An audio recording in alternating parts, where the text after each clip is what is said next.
Hello and welcome. Roger Connect, President of Universal Accounting Center, and you're listening to Building the Premier Accounting Firm.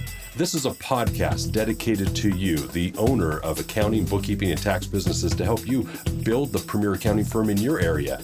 The intent of this is actually to be a podcast to help you have a successful business offering quality accounting services and getting paid what you're worth. It's in this actual episode that we'll be addressing things that you can use in your business, learning from the experts, the things that you need to be doing to take your business to that next level. In our podcast, we actually cover topics that range from marketing, selling, pricing, onboarding, various things you can do to offer quality services and retain your customers. The intent here is to have a fun conversation with the experts and share with you the things that you need to know. So I invite you to not only listen to the episodes, but obviously subscribe and take advantage of this each and every week as we release new podcast episodes. Now, today I have someone that you're really going to enjoy. This happens to be a guest that I've wanted on the show for some time. It's Nate Hagerty. Nate happens to be a veteran of the tax and accounting industry for now more than 2 decades with a focus on digital marketing. Now, Nate has an established reputation for straight talk, and you're going to hear it today. And as a result, on behalf of the members of his organization and his clients, he's become widely followed and respected as a leader to help grow the voice of the industry. So, Nate, first of all, welcome to the show. Thank you, Roger. It is really fun already. As we mentioned before, I wish we could have recorded all the trash talking that was going on beforehand, because that was fun. But it's a pleasure to be here with your audience, and I too have really enjoyed observing what you're doing, and it really is an honor to be here. So thank you. Well, thank you. Yeah, this has been something now that we've been doing for some time. We're now well into our more than 100th episode, so it's not like we're new to this show, but this is always a nice little conversation. It's kind of sitting back and is my goal. Top 100. Top way, easy. It'll be one of the top 100 episodes. So, Nate, let's start first of all with a little bit of your background. Tell me about how you got into the accounting industry. Right. So, kind of through the back door, I was in youth ministry for some years, and the organization I worked with, Young Life, was transferring my wife and I out of the particular area that we were in Virginia, and I just needed a job because I was coaching football and lacrosse at the local high school there, and this was a long time ago. And there was a guy on the local board there who said, "Hey, you want to stay around? I got a job." He had this multi-million-dollar firm. He also had a consulting business, but all I knew is he had this one local office. I had no idea any of those things. He hired me on. I said, "Okay, fine." I didn't really have any other great options.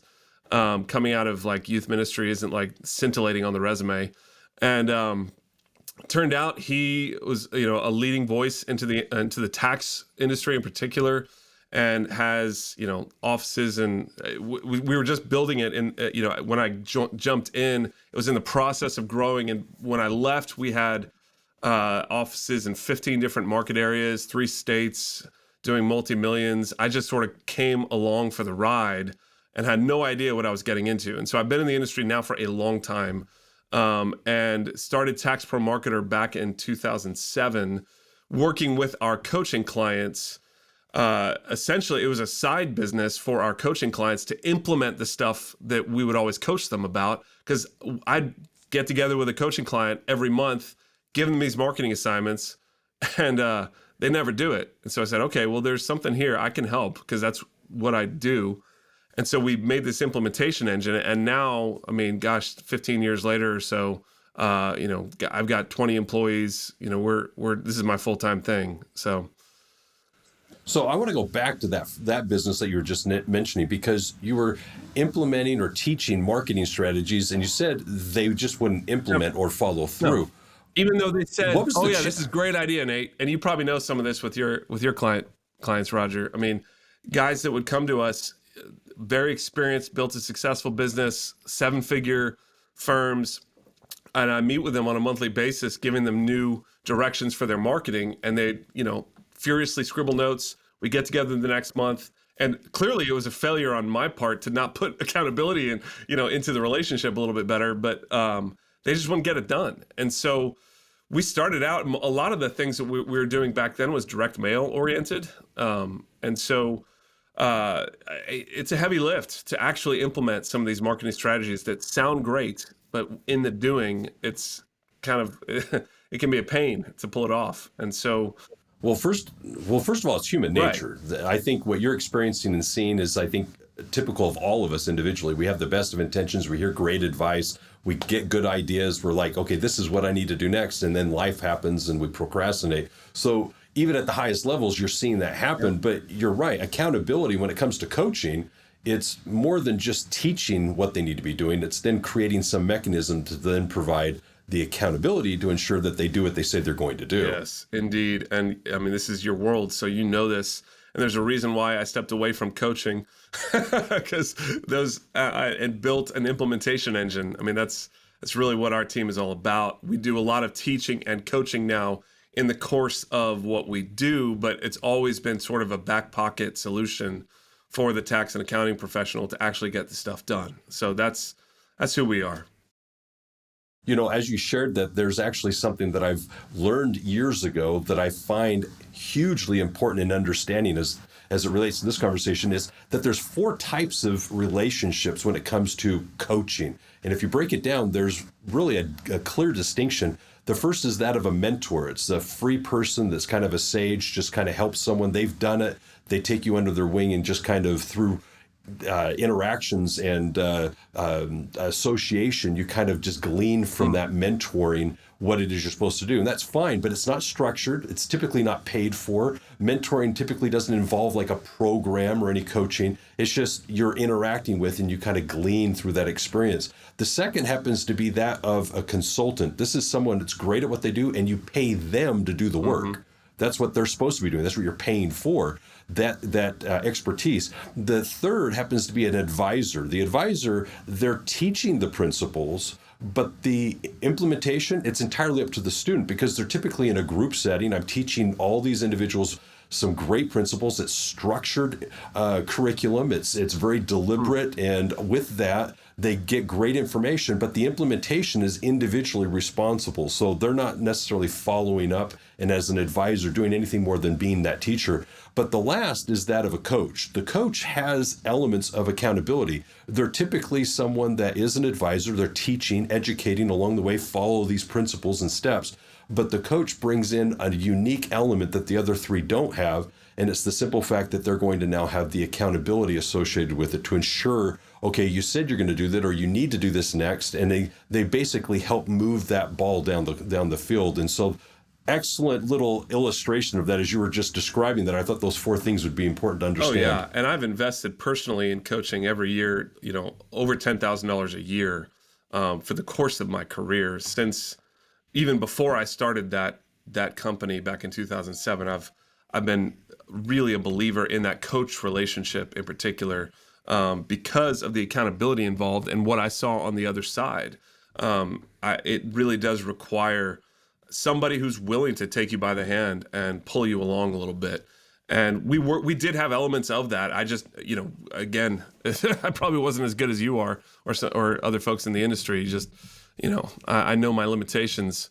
But what we can do and what I love doing is building complex and beautiful marketing campaigns that really work for our clients. So that's what I was managing, hundreds of thousands of dollars of marketing spend in my capacity in the tax and accounting firm that I worked in. And that was really where I was most comfortable at the time. Now, 20 years later, I've built my own multiple 7-figure businesses. I was young at the time, and I probably had some looking in the mirror to do because I was probably faking it a little bit more than I was making it, right? I could probably do a lot better as a coach now than I did in my 20s because let's just name the elephant in the room. I was young to be coaching people, right?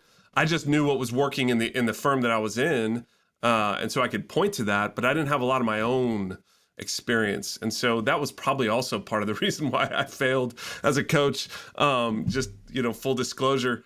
But now having built multiple, businesses on my own, I'd probably have a lot more to say, but I'm just so in that mode of, working with clients right now. Coaching is not part of our mix directly.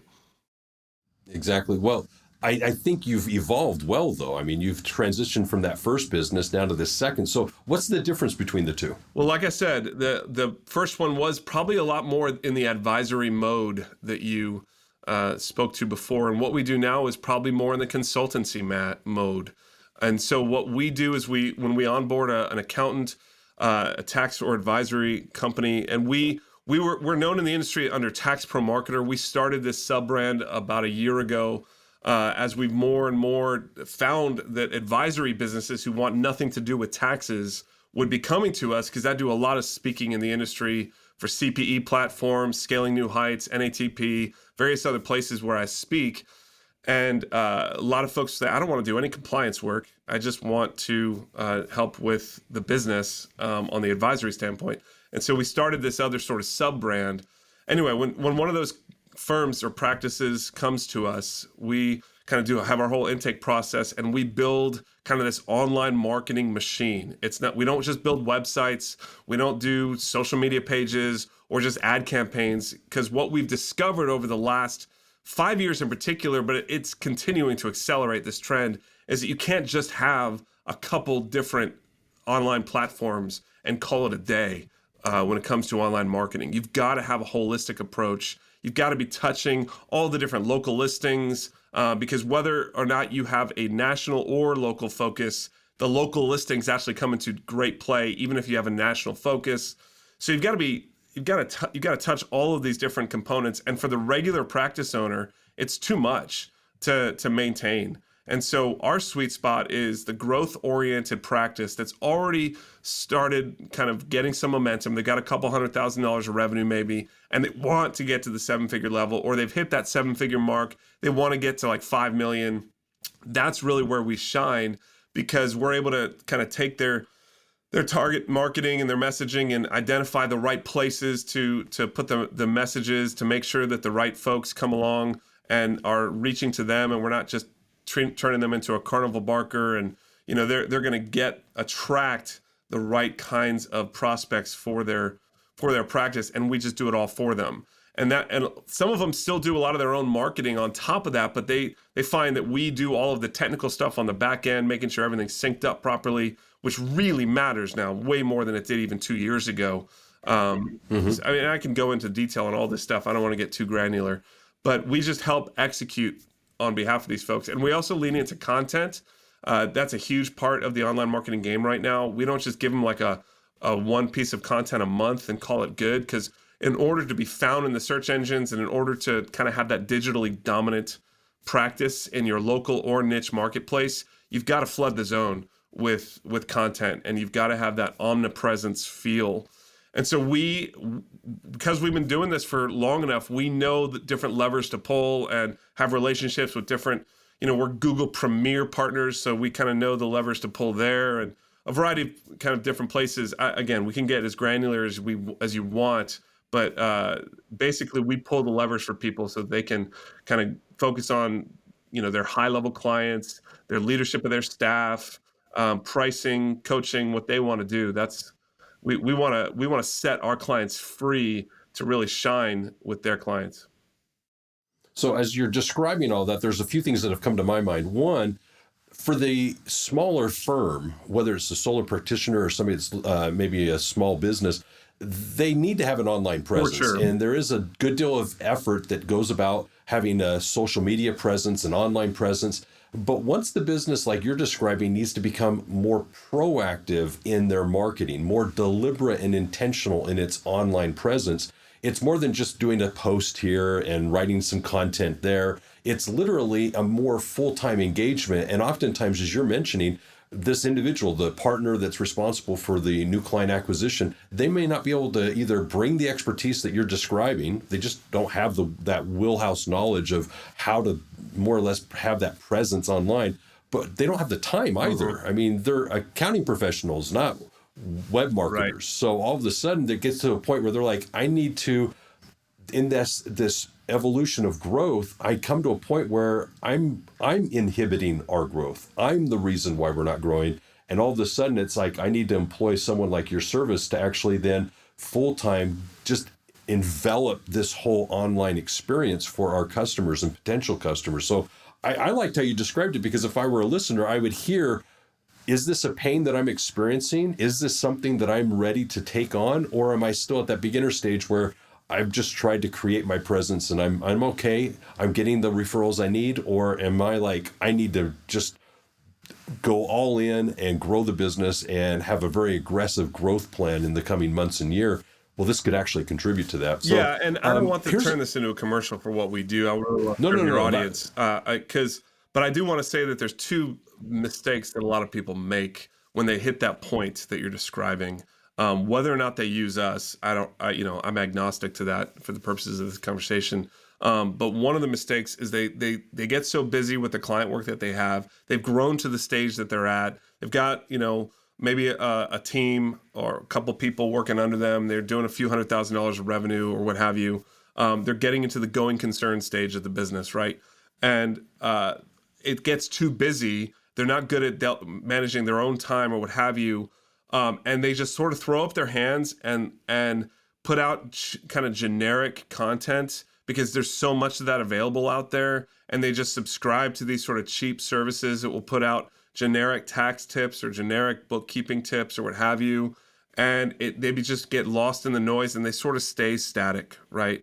But then there's the ones that are really wanting to be aggressive. And then they're on their Facebook feed or wherever they're socializing, and they see these real successful, what I call newsfeed gurus, posing by the Lamborghinis or whatever, and they've got their, turn you into a carnival barker program, the 6-step ignition program system, blah, blah, blah. And that can actually, it can work for those who are really sales oriented and growth oriented. But a lot of times people then get real aggressive and they don't take care of the fundamentals in like every other component of online marketing. And it becomes sort of this burnout cycle where they will flood the zone with ads, social media ads in particular, and pop people into a particular funnel. And it turns into like a hard pitch sales call. And it just doesn't attract the kind of ongoing regular, like targeted clients. It really grabs the lowest hanging fruit kind of prospects out there. And it's just not a great sustainable long-term growth plan from an online marketing standpoint. Does that make sense? So it does. I appreciate that, because you're right. The intent of this is to really be educational. And so just to ask some questions, one of the things that I think many would want to understand is, what's the difference between SEO and SEM, and which is the one I should focus on first, realizing there's a long game and a short game that I'm trying to play? So one of my earliest marketing mentors, a guy named Dan Kennedy, who I think is super brilliant. He used to say, I don't know one way to get 50 new clients, but I know 50 ways to get one new client, and I do them all. And so there's not really a great answer to your question, but in terms of which they should do, it really does depend. But a rule of thumb for search engine optimization and search engine marketing, I love leaning into that from a long-term strategy standpoint, because you find prospects who are looking for the thing that you are searching for, or looking for the thing that you're providing, rather, right? So you're getting them at the place of, need or desire for your services, rather than just sort of reaching in, interrupting their social media news feed, trying to get their attention. Now you can do the same thing with search ads, and that's, I'll address that in a moment. But I really like people leaning into the attraction style marketing rather than the push, hassling strangers kind of style that is, flooding the zone with LinkedIn cold prospecting emails and what have you. And it can work. It just burns out after a while. That's the thing. So SEO is positioning your website so that it is found when people are using particular keywords. And there's lots of methodology for how you do it. It's gotten simpler and yet also more complex over the last few years. It's simpler in the sense that it's less and less technical, because there's a lot of the things that are handled on the technical side with a lot of the back-end softwares of good websites. But it's harder in the sense that it's a more crowded field. but it's simpler in the sense that I can just say, if you want to build a good search engine presence, build 5 to 10, 2 to 5,000 word pieces of content that your kinds of clients would be looking for. And that last clause is really important. We call it skyscraper content, but it's got to be oriented to as specifically targeted a prospect as possible. Now, that can be in your local market area. It can be a particular niche. It can be for a particular service that you provide. But you need to have like good skyscraper pieces of content and then refreshed content on a regular basis. So we provide a couple pieces of content every week for all of our clients. Now, that doesn't necessarily have to match the keywords that your target client should look for. What you're trying to do with that content, like that's the purpose for having a blog or doing a podcast and transcribing it or whatever. You're trying to signal to the algorithms that you are an authoritative, fresh source of content, because search engine optimization is all about signaling to the algorithms. And I kind of hate that we're in that world, but we are, that you are a source of information for them. So that's SEO. That sometimes takes 2 to 5 to 6 months to establish kind of that kind of presence. Advertising, with search advertising, I like starting there because, again, it's finding people when they're searching for the particular thing that you might be providing. And that can be like stepping up to the craps table in Vegas. Like the house always wins with Google Ads, unless you kind of really know what you're doing. But you can do it decently well as long as you've got your clarity about the things that you don't want people to find you for. That's a little hack that a lot of people don't understand, is you can create a list of negative keywords. So like I suggest like cheap as a negative keyword or free as a negative keyword, unless you want clients who are looking for cheap, free services. And there's all kinds we have like a very long list of negative keywords, but you can set up different ad groups for these different services that you provide, and you want different ad groups for each service, what have you. And we can get as granular as we want to be on that stuff. But that will get you quicker results. Like we can turn on an ad campaign that will start lead flowing like next week. Whereas search engine optimization takes a few months to build, but then it's so much harder to be dislodged from the position of having search engine optimized kind of power.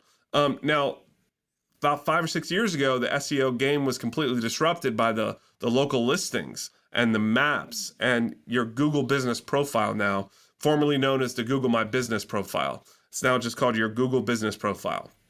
And that is its own kind of algorithm in the eyes of Google in particular. And what you put on your Google My Business Profile, or Google Business Profile, excuse me, you can put content on there. It's like a little mini website, and we're all engaging with it all the time. But this is actually something a lot of marketing gurus don't like talking about because it's free. You don't have to pay a fancy web design company to like amp up your Google Business Profile. You can do this. You really can, especially if you've got some clients that are happy with your work that can add reviews, but you can post content to it on a regular basis. So we post like weekly to our clients' Google Business Profile, just photos of the team, or you can post links and news articles, updates from the IRS or FASBA, whatever. Like you can put whatever you want on there. Again, signaling to the algorithms that you're like something that is paying attention and you're not stale. That's the thing. And you've got to optimize it with like all the categories and what have you. So there's this own process for Google Business Profile that is really, really important. I'd say as important as your website, and maybe even more important than your website in 2022. I appreciate you bringing that up, because that was actually my next question is Google Business. The idea behind that is the fact that it is, like you said, it's almost like it's a website for your company that you're underutilizing, because you can be posting not just your time of hours and your reviews appear there, but literally you should be posting up pictures and content and using it as like a mini blog of sorts, simply because then Google sees, oh my heavens, this is someone using our platform and they're engaging on it. So let's go ahead and kind of push them up in the searches. that's far beyond the websites that they're trying to Right, deliver and and the Google ads that wants they're to trying own to all do. the eyeballs, right? The reason that's the Yeah. case is they want their users, like, i.e. the people who are searching for stuff, to stay within the Google ecosystem more and more and more. Yep. That's why you're seeing the rise of AMP content. So when you do a search for things, like, Google will display the answer at the top, and you can set up your website to be one of the ones that's displayed there. There's debate within the marketing world whether or not that's actually, like, helpful for a business purpose or what have you. But Google really is trying to, like, keep people in their zone more and more and more so that they can sell more ads, so that people will have a greater chance of clicking on an ad or, doing whatever revenue generating activities on their side. I mean, clearly they're kind of dumb, like they're not a very wise business. They've only built like $1 trillion business, being hashtag sarcasm. But yeah, so they're just owning more and more of people's eyeballs. That's the idea there. Yeah, they're in essence trying to keep it so that as you go to Google to search, once you've done your search, you find what you're looking for and you don't leave. You go to either Google Maps or Google Reviews, or you're staying there, not leaving to another website for the information. And it just is this cascading effect of, I searched for this, and then it suggests things that you then search for next. And it's this rabbit hole of sorts that you just experience within the Google platform. And that's what they're trying to do, is keep you in there more. So if you can play that game and take your business and leverage the Google business listing and take in there, put your content, basically build it out with refreshed information, they're loving you and they're going to put you up at the top. You know what's funny is a lot of our clients still, when they come to us, we're in 2022, have not yet even claimed their Google business profile. And they think that they have, because if you Google your name and like the profile shows up, well, a lot of people think, well, that's good. It's all set and going. That's me. Well, Right. there I am. Yeah. Google did that for you. So you have for their reason. For them. So you can take the keys from them, but you have to go for it. So the way to do that, go to business.google.com, like right now. Roger can put that in the show notes. It's pretty simple, but just go to business.google.com and see if you've got the dashboard for your business. If you don't, that means you haven't claimed it. And then so what you need to do there is you go to Google yourself, the name of your business, and there's a little link there, own this business. Click on that, and you've got to verify ownership, because they don't want just any Joe Blow taking ownership of these listings, right? They want to make sure that, number one, it's the real owner, but number two, especially for local businesses, they don't like people gaming the system. That used to work like 2 or 3 years ago. You could set up like these virtual offices at a Regis or something like that. Well, no, they're going to send you a postcard to verify that you own it. So they're going to mail you something to give you a code for you to report back and say, I've gotten what you sent me. I'm legit. Exactly. So you got to go through that process. It's more and more the case that people are figuring this out, but I'm gobsmacked on the weekly. We're onboarding new clients and they still, don't have control over that. But the other thing you should know about it, it's not just as simple as just putting up the content and optimizing it there, but it's also making sure that all of your information in the broader internet ecosystem is aligned properly. And that's one of the massive factors for the algorithm for how you rank with the Google business profile in the maps or what have you. They want to make sure that if you've changed addresses, or you had a different website or a different phone number, like that confuses the robots. And so you've got to make sure that the robots are not confused when they are, serving up the information about your business. And so they get a little weirded out, these robots, when you've got multiple addresses out there. And so there's ways that we can clean all that up for you. You can do it real manually. That's a big part of our onboarding process, is just like sweeping out the debris online for people and making sure that you're starting fresh and everything is aligned, so that it doesn't seem like you're just this stale business or kind of fly-by-night operation. They want to incentivize, they want to serve up authoritative quality results to their users. And the one that's taking the time to be as meticulous as you're describing wins. Right. Because when you were describing, let's say, different addresses, phone numbers, and so forth, it could be that the phone number is the same, but in one they have the dashes between the digits and the other doesn't. And those types of things can throw it. Yeah. Your address could have East or E, and it throws it. It could have Parkway and the abbreviation for Parkway, and it throws it. Now, I will so say that, Roger, and not to flex on you, but it's no longer the case that matters as much. That used to be a big deal, like the consistency of all of the punctuation even, and like whether you use a hashtag sign for the suite number, what have you, all that stuff. But some of the recent updates are actually accounting for that. Yeah, it's less and less of a thing. It's more like different information that you want to make sure is cleaned up. So it can get as granular as that, and maybe there's typos and some scraped data out there. I mean, there's lots of things to clean up regardless, but it's no longer just the it's no longer also down to the level of like whether you use ST or street. That used to be a thing for real. Yes. But it's in the last 6 months they've cleaned that up. Very good. Well, honestly, that's something that I've dealt with and I've tried to clean up. And it's interesting to me to find these nuances, whether they're cleaned up or not. They typically will maybe a year from now, some other little nuance of something that was very common and typical years ago becomes now no longer a preferred preference, and you've got to go fix it. It's evolving, like and this is a game you have to play. Things change. Like, honestly, Google used to publicize their big algorithm changes, and then for many years, they were just doing them in the background. Now they've started publicizing them again, just recently in the last few months, but it's still like they're constant. It's machine learning, right? It's crazy how much data they have on us as business owners, and but it's the sort of thing that you do have to just be paying attention to on the regular. We do an analysis for people, and whether or not they're our client. If you just go to the link in our show notes and set a time on our calendar, we have software on our end that we can run on your behalf, and then we'll do it manually to like look at all the information that's out there for you, and whether or not you are a client of ours. That's part of how we want to serve the community, because we're able to evaluate this stuff in ways that normal accountants are not typically geeky enough to dive into. Some of them do, but a lot of them, it's like not something they want to spend their time doing. So click on the link in the show notes, and we're happy to do that for you if you'd like. Yeah, and I appreciate it, because as our listeners are hearing this, I'm sure they're realizing, it's great that I have an online presence, but is it really doing as much for me as I think it could or should? And just some of these basic things, I believe, are critical. So if they can actually find the time to get that assessment, that is appreciated. So thank you, and I will put that in the episode notes.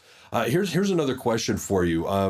With regards to the tax professional, the whole idea of getting clients online and so forth, have you found that there's a certain strategy that works well for them to be seen as that expert, that person that should be reached out to? Well, what I like right now on the online space is, again, creating that omnipresence feel, like that you are found in the search results. I think SEO is the name of the game for the tax and accounting firm, for kind of onboarding new clients, but then on your website, because all roads lead to your website eventually. And for about 10 years, we could not beat our control, which was like a white paper, free report download strategy. But about a year ago, we finally beat it with doing some surveys, basically starting an intake process for website visitors and asking them questions. Because what we've discovered over the last year or two is, as things have gotten even more online than they used to be, people are looking for the solution that's just right for me, right? And so when you can communicate that by kind of asking people questions in such a way that it really feels like their answers matter, and they're not just kind of being tricked into a game, and they will feel like they have like a human customized experience. That process right there is one of the most powerful lead generating, converting processes for tax and accounting firms now. because everybody thinks they're special. Everybody thinks they're a unicorn, right? So as much as you can communicate that to the marketplace, that you are going to like listen to them and like that care about what they, their life, that's going to be a real powerful strategy. So for every website that we build now, we've got like that intake process. Just basically we start low-hanging fruit kind of questions, and it goes through, and there's different logic that you can attach to it or what have you based on what people reply or what they don't reply, et cetera. So you can also screen out people that you don't want to work with that, rather than just getting email addresses and having a follow-up system. This way you can actually customize the experience. So we found that to be probably like the most kind of high leverage thing. The other big thing that a lot of people don't realize is as powerful as it is right now is email marketing and using email effectively and relationally. And this is something that people don't see because it's not on the front end. It's on the back end. It's the later stage in the marketing process once the lead has been captured, so to speak. And what you do with that email address or lead or what have you makes all the difference in the world. And that's for existing clients also and lost clients, and how you communicate to your tribe, as small as it might be. Email is the most powerful the largest digital marketing conference on the planet, in November, their big keynote is like, what's working now in online marketing? This is Traffic and Conversion Summit. And their big and they were kind of winky about it, but they were serious, was, everybody, here's the new amazing thing. It's email marketing. And all the marketers roll their eyes, but they also know that it's true because it's there's lots of reasons why the data is telling us this, but B, there's lots of theories. My theory is that it's the least noisy environment in the online space. It's the most direct. It's most clearly resembling the direct mail experience because it's not in the browser environment. And if you can get kind of the keys to the person's inbox, and you can get permission from your prospect, and they want to read your stuff, and you're not boring, and you're not like a shark pitch man all the time, and you're providing real value, that is a powerful, powerful position to be in. Well, I'm going to kind of summarize what you just shared in a few things. One, what you're describing is first marketing, making that initial contact so that you have someone in your list that you can then later nurture. And the nurturing is obviously what's leading to the sale, where you have the chance to actually meet and speak with the client, the potential client one-on-one, to then offer your services. So it's the marketing, the nurturing, and then the selling. And the nurturing, you're right. One of the things that you learn in these marketing conferences is the most valuable thing that you can get is the contacts information, because once you have that and own their email and their name, perhaps their phone number, you have something that the marketing agencies, the display ads, the different things out there that you're trying to, maybe with like Facebook, get your post appearing in front of them. All those things become irrelevant because you have direct access to them with their email, that all of a sudden you go into a space like you were describing with their email platform. There's no noise. Right. In the email platform, Google, Outlook, whatever the case, there's no ads, there's no distractions. The ADD kind of gets focused on, I'm going email by email by email. And yes, there's the deletions, there's the spam, but the fact that you can send a message to someone that they'll open it, even if they don't open it, you have in their email box a reminder of you because they at least saw your subject line and sender. I mean, this could be a whole episode how to do this, but I'll tell you, it matters how you get that email address, though. It's got to be permission oriented, and you cannot scrape and just purchase a list of emails and expect to get very good results. A lot of people think that they've got a big email address or big email list, and we talk to them, and we find out, how'd you get these emails? Oh, I got it. It was from my mortgage broker friend. He gave me all of his clients, blah blah blah. And I'm like, that's not it. It's got to be permission. You've got to build something that the client, the prospect rather, is like actually seeking you and is doing it intentionally.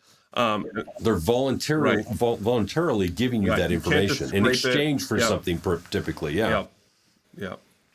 Well, here's what I want to do. We've got less than 5 minutes and we're going to wrap this up. So I've got to do a few things here, but before I go any farther, I did have a question for you. You started this. You started this by mentioning that you were once involved with youth ministry. Are you still involved with youth ministry? Well, I have 7 children, Roger. So the answer is yes. I know. Good. Well, when you shared that at the beginning, I was quite interested simply because of the fact that I have worked with the youth as well. And at some point in my life, I was actually working with the 11 to 12-year-olds, had amazing experiences with them. Got involved with the teenagers and have done a lot with them. Currently, I work with the 16 and 17-year-olds. Amazing youth, great people, and quite enjoyed the interactions that I have with them. Teach lessons to them on Sunday in Sunday school, so quite enjoy my interactions. We're right now studying the Old Testament, and it's just an amazing experience to see what they learn and glean from that. But the big thing that I wanted to mention is I was also involved with the scouting program and have great memories of the scout system and have a lot of success stories that really meant a lot to me in my life and made some lasting connections with the youth. So I was just wondering what your impressions of all that was as you were working with them. Oh, man. Well, Young Life was its own kind of funny thing. If any of your listeners are familiar with it, it's sort of got a wild reputation in certain circles. Because the whole idea with Young Life, and it's interesting because I brought it into the marketing component. Young Life is all about kind of meeting people where they are. And so Young Life is like an organization that worked with high school kids in their high school context. And so that's why I was coaching football, coaching lacrosse, and doing all those things in the local high school there, because you want to sort of earn the right to be heard, essentially, is sort of the old Young Life truism, and not just sort of blare in with your megaphone about your religious beliefs or what have you, but actually form relationships with people so that you've earned that right to have those real conversations. And so now my wife and I, that's how my wife and I met. My wife is a writer now. She actually has a pretty large following in the Christian space, as publishers through HarperCollins, and is pretty. Actually, it's a lot more famous than I am in a lot of substantive ways, and deserves it way better. No, so we're not directly involved. We actually homeschool all of our children, and so they're involved with different youth ministry type things, and we let them outdoors, once every couple weeks or something. That's a joke. No, they all have fun, and they're out there with their friends, pretty much every day. But I'm coaching lacrosse now, but it's now I'm coaching my 14-year-old son, and that's a whole different thing. I've got 18, 16, 16, 14, 8, 5, and 2. Those are my children. So I have a lot. I have no hobbies. Let's put it that way. And so I've got your kids are. I have no. I am pretty much booked up solid on the weekends and in the evenings. And I've set up my business even from the beginning, working 30 to 35 hours a week, because I knew that family was going to be a really important part of who I was.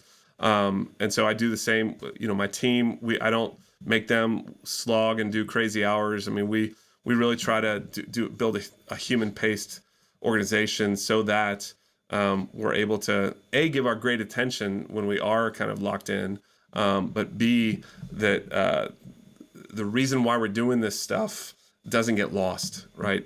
We can get so excited about building empires when, look, man, I want to have it now, even before the empire is built. I can have the things that I think, quote unquote, the super wealthy have by the decisions that I make. I can decide now to act like I have that thing that I think that, the $100 million is going to get for me. Why don't I just live now accordingly? So that's how I operate. I love that. And working with the youth, there are two things that I learned early on. One is, and you were sharing this earlier, they don't care how much you know until they know how much you care. And so it has to first start with how much you're interested in them, their lives, their situations, and like you said, meeting them where they're at. And your prospects are the same way, by the way, everybody.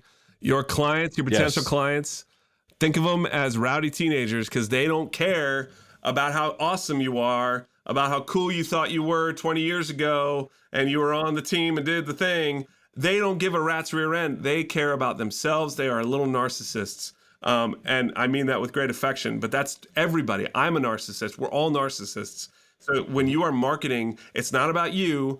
It's about your prospects. That's super key. Sorry, go on. Very good. No, very good. And well, the other thing I was just going to mention is it's all about the name. Dale Carnegie, he very much taught that the most valued possession that a person has is their name, and they like to hear it. And the youth, that's what we need to do is when they enter a room, when they leave a room, you want to say goodbye using their name, and you want to say hello using their name. Once they feel that they're acknowledged, that they're noticed, they feel valued and appreciated. And so that's one of the things that the youth just eagerly need. Too many of them just tried to hide in the corner and not be noticed, and it's not good. Yep. So, yeah. Well, amen to all that. What I'm going to do is I'm going to wrap this up, and I'm going to ask you for a final thought. We've just got a few quick minutes here. The first thing I want to share is from a marketing point of view, one of the things that we all have to recognize is the internet is a very valuable part of where we can be not only having a presence, but making contacts and getting those initial contacts that we need into our system to then later nurture and bring on as clients. And one of the things that I thought Nate did a great job of explaining is you can simply just start with your Google business listing. Are you actually owning it and using it and leveraging that to actually get the prospects that you need, the search rankings that you deserve? Now, the other thing that you want to then be using is both this perspective of SEO, SEM, but he spoke well of just content. Content is still king, and I do believe that that's something to really take and pay attention to. So in the episode description, I'm going to be putting a few things there from our conversation today. We mentioned, obviously, how to go about getting your Google business listing. We spoke of the things that you can do to reach out and speak with Nate's team and get that free review. So I would encourage you to take advantage of that. I'm going to put some information in there. There's a webinar that I think would be of value, that it actually addresses how to leverage your online presence to get the clients you deserve, and the power of using like CRMs and so forth to automate the nurturing process, things that I believe everyone would appreciate learning a little bit about, and I would encourage you to check that out. The best thing that I can definitely suggest here is going to the episode description and getting some of the free resources that are available to you to help you take on a more aggressive marketing strategy to grow your business. And that's definitely what you want to look at. And then if you're in a position where you can definitely take advantage of Nate's services, by all means do so. Now, with that, also, one of the things that I do want to suggest is with regards to this episode, obviously, if you've enjoyed the conversation, check out our other episodes and definitely subscribe to the podcast. So, Nate, what is the final thought that you have? I think what we were talking about at the very end is really critical for people to understand that marketing at its core is building relationships and doing it at scale. And the best way to build relationships is by not actually talking so much about yourself, but about the other person. And the way it works in the real world is actually caring about the person that you are trying to build a relationship with. So in your marketing, orient it around as specific as you can for your target prospect and only your target prospect. If you do all the other technical stuff, amazing, and you don't do that, you're going to have problems. But if you do that, and maybe you're a little sloppy on the technical side, you're going to find that you will build momentum. It might go maybe not as fast as if you do the technical stuff properly, but if you can orient your marketing around what your prospects care about, that will be a game changer. So get out of your head, get out of accountant gobbledygook jargon, get into the mind of your small business owner client, and you will discover that your marketing suddenly begins to sing. Perfect. I love it. Nate, you're wonderful. Thanks for being on the show. Obviously, I want to encourage everyone, if you would like more information about this and how to apply it in your business, as well as get information about what more you can be doing to grow your business, to in fact be the premier accounting firm in your area, check us out at universalaccounting.com or give us a phone call at 801-265-3777. And always remember this, if it's about accounting, it is universal. Take care and have a great day.